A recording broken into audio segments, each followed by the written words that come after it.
ఓం నమో భగవతే. శ్వేత గులాబీలు. ఇది 19th September 1964. Let the past be past, not only past but also forgotten, so that the day may come soon when it will be impossible for it to come back again and make your life miserable. Remain always open to the Lord's love.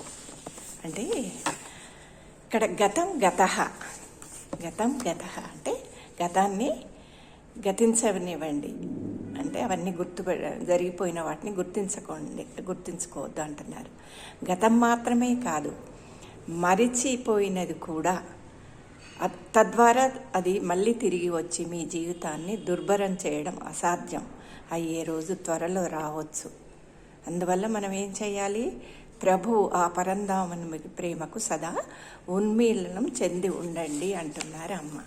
అంటే ఆ గతాన్ని మర్చిపోయి మనం ఎప్పుడు భవిష్యత్తు గురించి ఆలోచిస్తూ ఆ పరంధామని ప్రేమకు మనము ఉన్మీలనమై ఉండాలి, తెరుచుకొని ఉండాలి. అది అతని ప్రేమ నిరంతరం వర్షించేది మనం అనుభవించాలంటే మనం ఎప్పుడు ఉన్మీలనమై ఉంటే అప్పుడు అతని ప్రేమను ఆనందించవచ్చు. Your prayer, there should be in my life only one love, one truth, that is the Lord, is exactly what I always want and will always want for you.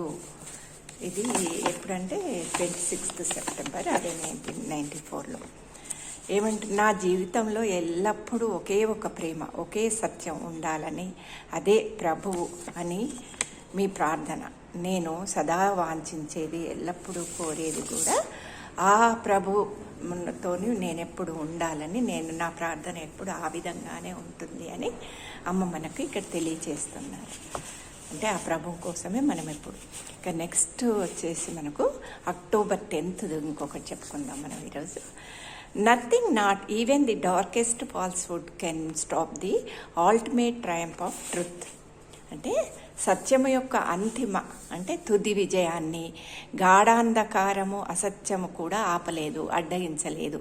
తుది విజయం అనేది తథ్యము మనకు చివరికి. అంటే ఎన్ని అడ్డంకులు వచ్చినా, గాఢాంధకారం ఉన్నా, అసత్యం ఉన్నా కూడా ఆ తుది విజయం, అంటే సత్యం అనేది వెంటనే మనకు దాని ఫలితాలను మనం అనుభవించలేం కదా. అంటే అసత్యము ఊరంతా తిరిగి వచ్చే, సత్యము నోరు దాటే లోపల అసత్యం అనేది ఊరంతా తిరిగి వస్తుందని ఒక నానుడు కూడా మన అందరికి తెలుసు కదా. కానీ దాన్ని, సత్యాన్ని, ఆ తుది విజయం అనేది ఏ శక్తులకు ఆపడం అనేది సాధ్యం కాదు. అందువల్ల మనం ఎప్పుడు అమ్మ అదే అంటుంటారు, సత్యాన్నే పలకండి మీరు, లేదా మౌనం వహించండి అంటారు. ధన్యవాదాలు.